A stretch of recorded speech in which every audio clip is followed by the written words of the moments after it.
பாடி வந்து பார்த்தீங்கன்னா ரொம்ப ரஃப் ரொம்ப டைட் பாடியாக இருக்கக்கூடாது. மசில் ரொம்ப டைட்டாக இருந்துச்சுன்னா அது வந்து ஷார்ட் டிஸ்டன்ஸ் பேர்டுகளுக்கு நம்மளுக்கு யூஸ் ஆகும். ஒரு டிஸ்டன்ஸ் பேர்டுக்கு மசில் வந்து ஃப்ளெக்சிபிலிட்டி இருக்கணும் மசில்.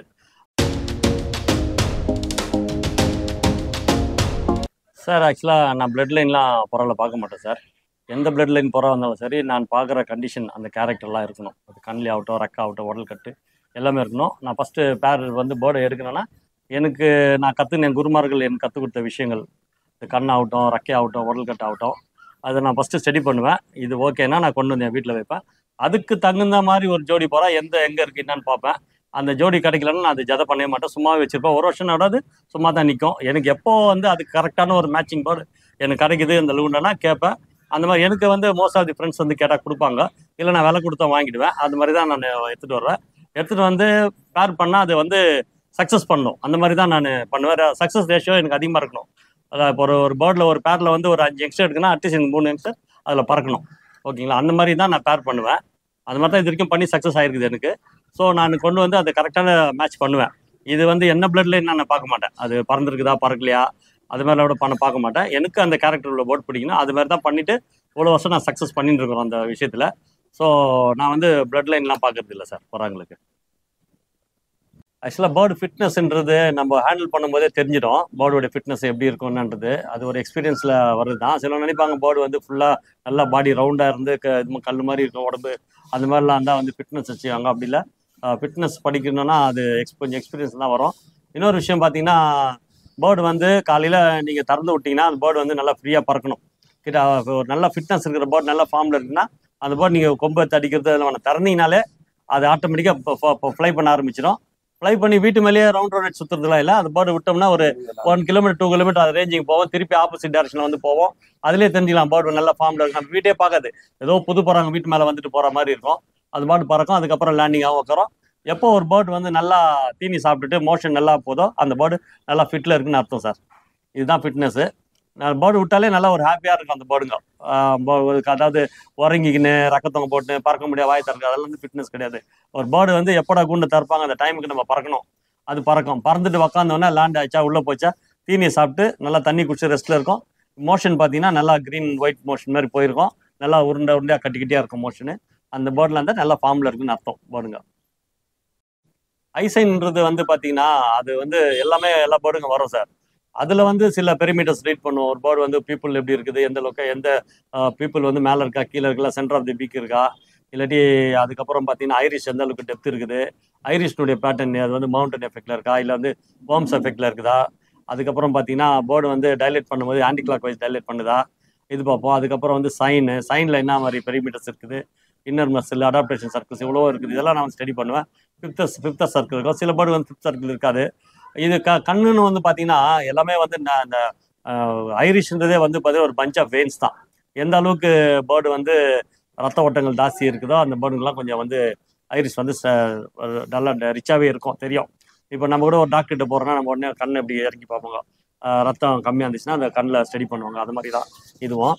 பட்டு ஆக்சுவலாக வந்து பார்த்தீங்கன்னா பேர்டுக்கு வந்து நான் சொல்கிற இந்த சிம்டம்ஸ்லாம் நான் பார்ப்பேன் புறாங்களுக்கு. அதுக்கப்புறம் அது இல்லாமல் அது கண்ணுன்றது வந்து கண்ணுன்னு ஒரு பார்ட்டு தான் அது. இதில் வந்து எந்த அளவுக்கு அந்த ஐரிஷ் வந்து கவர்டாக இருக்குது, இல்லை எந்த அளவுக்கு சைன் ஒய்டாக இருக்குது, இதெல்லாம் கொஞ்சம் ஸ்டடி பண்ணுவோம். அதே மாதிரி பாடி ப்ரொஃபைல் எந்த அளவுக்கு பேர்டுக்கு வந்து முக்கியன்றது எல்லாருக்குமே தெரியும். அதுதான் முக்கியம் ப்ரொஃபைலு.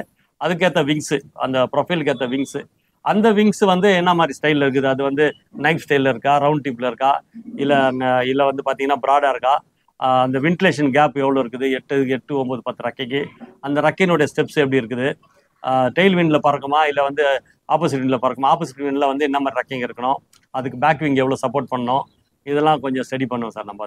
அதெல்லாம் தான் சேர்ந்தால் தான் ஒரு பொருள் ஒரு ரேஸ் பண்ண முடியும். கண்ணு நல்லா இருந்து உடல் கட்டு நல்லா ரெக்க சரியில்லை அந்த புறா வருமே தவிர லேட்டாக தான் வரும், ஃபைட் பண்ணுறதுக்கு இருக்காது. ஸோ அந்த அளவுக்கு வந்து டைலேஷனும் கொஞ்சம் முக்கியம் புறாங்களுக்கு. ஏன்னா ஒரு புறா வந்து ஒரு பீப்புள் வந்து லென்ஸுக்கு ஜூம் பண்ணுற மாதிரி தான் ஜூம் பண்ணோம். ஒரு பேர்டு வந்து ஒரு ரேஞ்சை கவர் பண்ணால் அது டைலேஷன் இருக்கணும் பேர்டுக்கு. அப்போ தான் ஒரு 20-30 கிலோமீட்டர்ஸை வந்து அது நேச்சராக வந்து ஜூம் பண்ணி பார்க்க முடியும். ஆர்டிக்கலில் படிச்சிருக்கேன். நம்ம கூட ஒரு விஷயம் பார்க்கும்போது பார்த்தீங்கன்னா கிட்டக்க நின்று பார்க்கறதுக்கும் தூரம் பார்க்கறதுக்கும் நிறைய வித்தியாசம் இருக்குது.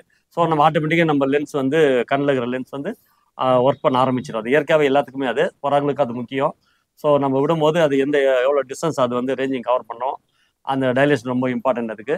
ப்ளஸ் வந்து மற்ற பெரிமீட்டர்ஸ்லாம் நான் ஸ்டடி பண்ணுவேன் அதில் வந்து முக்கியம் வந்து இந்த காற்றுக்கு ஏற்ற விங்ஸு. இப்போ ஒரு ஃப்ளைட் இருக்குன்னா அந்த ஃப்ளைட்டுக்கு வந்து பார்த்தீங்கன்னா நிறைய இப்போது ஃப்ளைட்டுன்றதை விட சொல்கிறத விட வந்து பார்த்தீங்கன்னா ஒரு ட்ரெயின் எடுத்துங்களேன். ட்ரெயின் வந்து அந்த காலம் பார்த்தீங்கன்னா ரவுண்டாக இருந்தது, கரி இன்ஜின் போட்டாங்க. அதுக்கடுத்து ஸ்டீமில் போச்சு. அதுக்கப்புறம் பார்த்தீங்கன்னா இன்ஜினுடைய ஷேப் பார்த்தீங்கன்னா ஸ்கொயராக இருந்தது ஃப்ரண்ட்டு. அதுக்கப்புறம் பார்த்தீங்கன்னா ஏரோப்ளேன் மாதிரி ஏரோடைனமிக் சிஸ்டத்தில் மாற்றினாங்க. ஸோ இதெல்லாம் இந்த விண்டுங்களுக்கு எப்படி எதிர்த்து போக முடியுன்றத ஒரு மாடிஃபிகேஷன். அதே தான் பொறாலையும் இன்னைக்கு பண்ணியிருக்காங்க நிறைய பேர். அப்போ அந்த காலகட்டத்தில் இருந்த பொறாங்களுடைய காலிபர் வேற. இப்போ இருக்கிற அட்வான்ஸ் டெக்னாலஜி இன்னைக்கு பேர்டுங்க வந்து ரொம்ப இம்ப்ரூவ் ஆயிருக்குது. இன்னைக்கு ஃபாஸ்டஸ்ட் பேர்டுங்க வந்துச்சு. ஸோ அதுலெல்லாம் பார்த்தீங்கன்னா அந்த ஏரோடைனமிக் சிஸ்டம்லாம் ஸ்டடி பண்ணலாம். ஒரு விண்டில் எப்படி பறக்கணும், எந்த விண்டுக்கு எப்படி பறக்கணுன்றதை இன்னைக்கு ஸ்பீடுக்கு கொண்டு வந்துட்டாங்க பேர்டுங்களை. ஸோ இப்போ வந்து பார்த்தீங்கன்னா ரொம்ப அட்வான்ஸாக இருக்கிறோம் நம்ம. இதை டெவலப் பண்ணுறது தான் இப்போ முக்கியமான காரியமாக நம்ம பார்க்கணும். இப்போ ஒரு ஃபாரின் கண்ட்ரியில் போய் ஒரு வின்னர்ஸை வாங்குறோம். அங்கே வந்து அவங்களுடைய பெர்ஃபார்மன்ஸை பார்க்குறோம், பிளட் லைன் பார்த்துட்டு பெட்டிகிரியோட வாங்கிட்டு வரோம். ஸோ அவங்க எப்படி பண்ணியிருப்பாங்க, என்ன பிளட் லைன் எதை சேர்த்துருப்பாங்க, எந்த கண்ட்ரி பேர்டு எந்த கண்ட்ரி மேலே பண்ணியிருக்காங்க, யாருடைய பேர்டு இது. ஸோ இதெல்லாம் அவங்க ஆராய்ச்சி பண்ணி அவங்க சேர்த்து ஒரு லைன் கொண்டு வராங்க. அது சக்ஸஸ் பண்ணும்போது அதை நம்ம வாங்குறோம். ஸோ நம்ம ஏன் அந்த பேர்டை டெவலப் பண்ணக்கூடாது? நம்மளுக்கு நாலேஜ் இருக்குது. ஸோ இப்போ அவங்க எப்படி டெவலப் பண்ணாலும் அதை விட நம்ம டபுள் மடங்கு டெவலப் பண்ணால் தான் பண்ணி கொடுத்தவங்களுக்கும் ஒரு பெருமை, நம்மளுக்கும் ஒரு பெருமை. இப்போ நம்ம வாங்கிட்டு வந்துட்டோம், இது வின்னர்ஸை நம்ம வாங்கிட்டு வந்துட்டோம், இது நம்ம பறந்துடும் அப்படின்னா அது பறக்காது.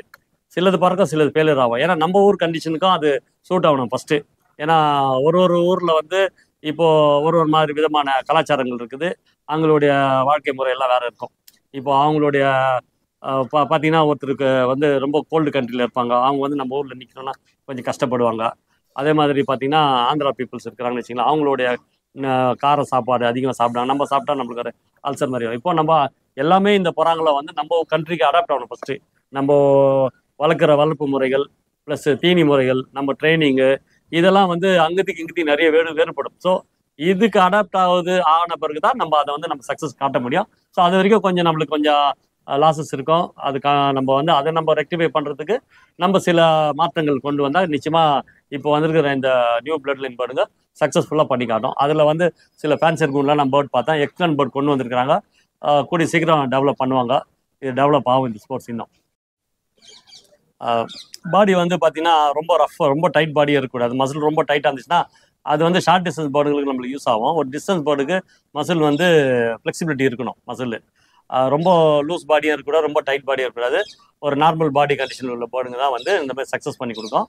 ரொம்ப ஹார்ட் மசில் இருக்கிற பேர்டுலாம் வந்து ஷார்ட் டிஸ்டன்ஸ் நல்லா பண்ணும்.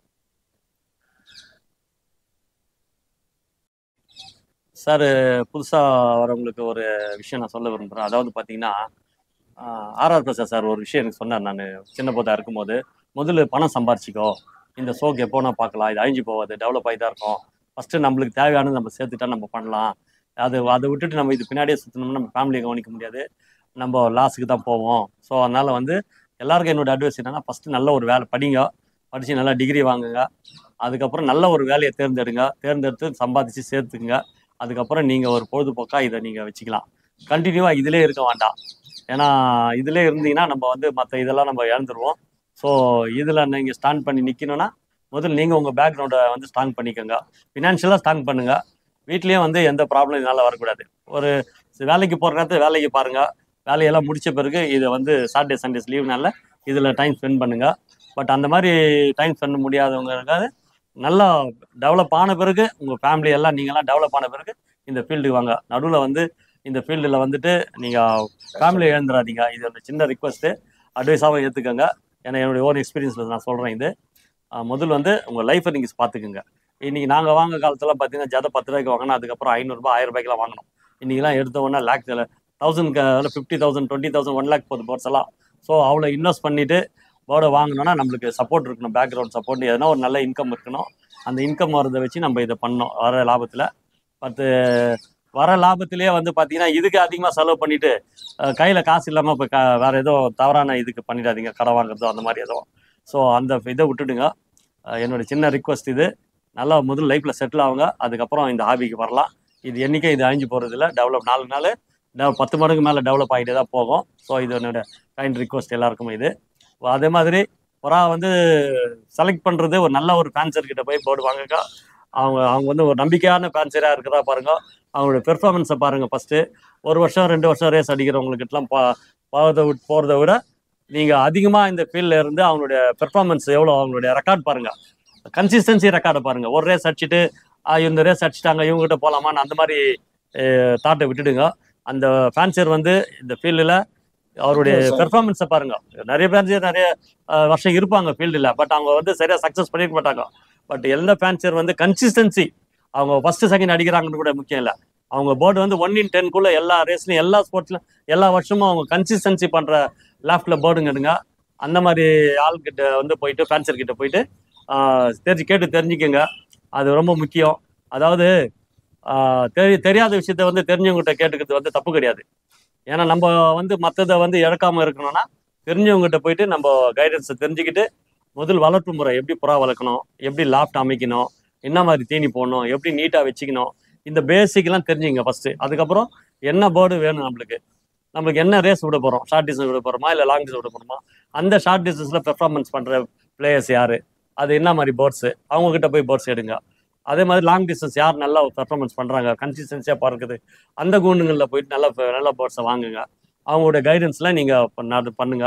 கண்டிப்பாக வந்து இந்த லாஸ்ன்றதையும் உங்கள் மற்ற இழப்புகள் ஃபினான்ஷியலாக எல்லாமே வந்து கொஞ்சம் குறைச்சிடலாம். இதில் நீங்கள் அன்னோன் பர்சன் கிட்ட போயிட்டு அவங்கக்கிட்ட நாலேஜ் இல்லாத பர்சன் கிட்ட போயிட்டு போர்டு கற்றுக்கணும் வாங்கணும்னா நீங்கள் லாஸஸ் ஜாஸ்தி தான் பண்ண வேண்டியது இருக்கும். ஸோ நீங்கள் ஒரு நல்ல ஒரு டீச்சர் பாருங்கள். நம்ம ஒரு ஸ்கூலில் போய் சேரணும்னா இப்போலாம் நம்ம பேரண்ட்ஸ்லாம் பார்த்தீங்கன்னா எந்த ஸ்கூல் நல்லா இருக்குது, அங்கே கோச்சிங் எப்படி இருக்கும், நைட்டெல்லாம் வந்து படுத்திருந்து காலைல அப்ளிகேஷன் ஃபார்ம் வாங்கிட்டு வந்து இப்போ நம்மளை படிக்க வைக்கிறாங்கன்னா அந்த ஒரு நல்ல ஒரு எஜுகேஷன் வேணுன்றதுனால தான். ஓகேங்களா? ஸோ நல்ல ஒரு ஃபேன்சர் கிட்ட போங்க, நல்ல போர்ட்ஸ் பாருங்கள். ஃபஸ்ட்டு வந்து ஒரு வருஷம் வந்து புறாவை பற்றி தெரிஞ்சுக்கங்க. அதுக்கப்புறம் நீங்கள் வீட்டில் வந்து வளர்க்க ஆரம்பிச்சிங்கன்னா உங்களுக்கு ஈஸியாக இருக்கும். ஒன்றுமே நம்ம தெரியாமல் போயிட்டு இன்றைக்கே போர்டு வாங்கி நாளைக்கே நம்ம ரேஸ் வைக்கணும்னா அது வந்து ஃப்ளாஷ் இந்த பேன் ஃப்ளூக்கில் எதனா ஒரு ரேஸ் வின் பண்ணலாம். பட் நம்ம நேம் ஸ்டாண்டர்டாக இருக்கணும்னு சொன்னால் நல்லா ஃபேன்சர் கிட்ட போய் பழகுங்க, பேசுங்க, அவங்களோட எக்ஸ்பீரியன்ஸை ஷேர் பண்ணிங்க. ஒரு 6 மாதம் இல்லை ஒரு வருஷம் கூட ஸ்பெண்ட் பண்ணுங்க. பெஸ்ட் ஃபேன்சர் நம்ம சென்னையில் இருக்காங்க, அவுட் ஆஃப் சென்னையிலேயும் இருக்காங்க, சவுத் சைடு இருக்காங்க, பெங்களூர், அந்த மாதிரிலாம் நிறைய ஸ்டேட்டில் இருக்காங்க. சான்ஸ் கட்சி அவங்க கூட இன்ட்ராக்ட் பண்ணுங்க, அவங்களுடைய வளர்ப்பு முறையில தெரிஞ்சுக்கங்க. உங்களுக்கு எது தேவையோ அந்த மாதிரி எடுத்துக்கிட்டு அதை நீங்கள் ஃபாலோ பண்ணிங்கன்னா நிச்சயமாக சக்ஸஸ் பண்ணலாம்.